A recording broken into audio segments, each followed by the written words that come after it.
तो देखिए question number 3 बेटे, क्वेश्चन नंबर 3 का फर्स्ट पार्ट में आपको क्या हुआ मैं बोलकर बता रहा हूँ बेटे। Question find the LCM and HCF of the following integer by applying the prime factorisation.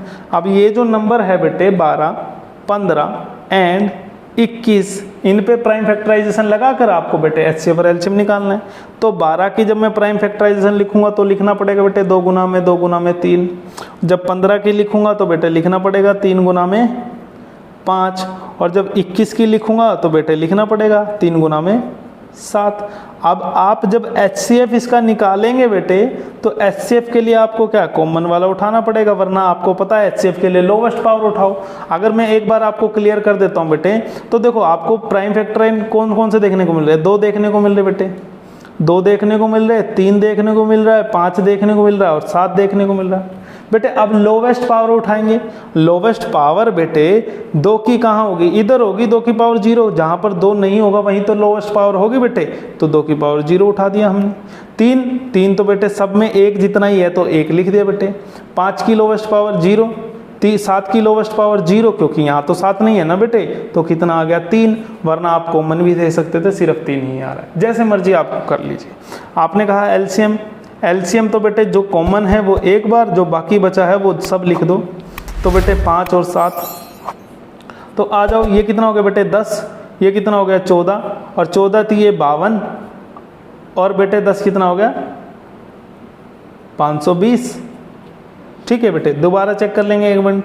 7 दूनी 14, 14 थी ये 42, सॉरी बेटे कितना 42, और बेटे 10 से गुना करेंगे 420। ठीक है, तो ये आपका पहला पार्ट बेटे हो गया कंप्लीट।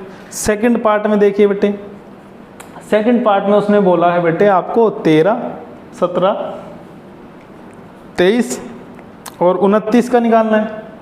तो देखिए बेटे इसका क्या करना है। अब देखो बेटे, जब इसकी प्राइम फैक्टराइजेशन लिखूंगा तो 17 गुना में 1, 23 की जब लिखूंगा बेटे तो 23 गुना में 1। ठीक है बेटे, और जब मैं 29 की लिखूंगा तो 29 गुना में 1।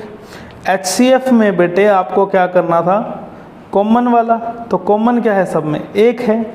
और एलसीएम में बेटे आपको क्या करना था, कॉमन वाला एक बार, यानी कि 1 गुना में लिखोगे तो भी क्या फर्क पड़ता है, सीधा लिखो, ये लिखेंगे ना बेटे।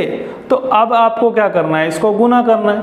ठीक है, तो जब आप इसको गुना करोगे बेटे तो गुना करके देखिएगा आपका आ जाएगा ये, जब आपने इसको इससे गुना किया तो आ जाएगा 667 के करीब। ठीक है, और फिर उसको 17 से गुना करोगे तो ये आ जाएगा बेटे आपका ये।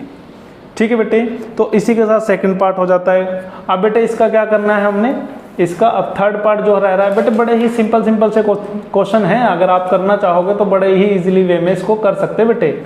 बस मुद्दा क्या है, आपको बेसिक थोड़ा सा क्लियर होना चाहिए। तीसरा पार्ट देखिए बेटे, तीसरे पार्ट में उसने क्या बोला बच्चे, उसने बोला 8, 9 और 25।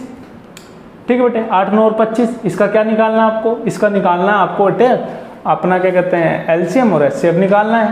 ठीक है, तो देखिए बेटे 8 की प्राइम फैक्टराइजेशन। अब एक बात देखो बेटे, ये तो को प्राइम है ना, आपस में इनका कोई लेना देना ही नहीं है। तो सीधा सा अगर आप एचसीएफ की बात करोगे बेटे, आपके दिमाग में कोई नंबर आ रहा है जो दोनों को काट दे, तो एचसीएफ 1 होगा। प्राइम फैक्टराइजेशन देख लेना, 2 गुना 2 गुना 2, इसकी 3 गुना 3, इसकी 5 गुना 5। तो लिंक तो कॉमन तो कुछ भी नहीं हुआ ना, तो 1 आ गया। और बात करोगे एलसीएम की, तो फिर एलसीएम में तो आपको सीधा गुना करना है, 8 गुना में 9 गुना में फिर 25 बेटे। तो 8 नीम कितना हुआ बेटे 72 गुना में 25, 25 दूनी 50 बेटे, 5 इसके ऊपर, 25 सत्ते 175 और 5 बेटे 180। तो कितना आया 1800। ये आपका क्या हो गया बेटे एलसीएम हो गया। ठीक है बेटे, जैसे आपका दिल करे बेटे वैसे आपको करना है बेटे, वरना आप क्या करोगे 25 8 200 और 9 से गुना करोगे तो 1800 आएगा बेटे। तो इसी के साथ बेटे आपका क्वेश्चन नंबर 3 हो जाता है कंप्लीट।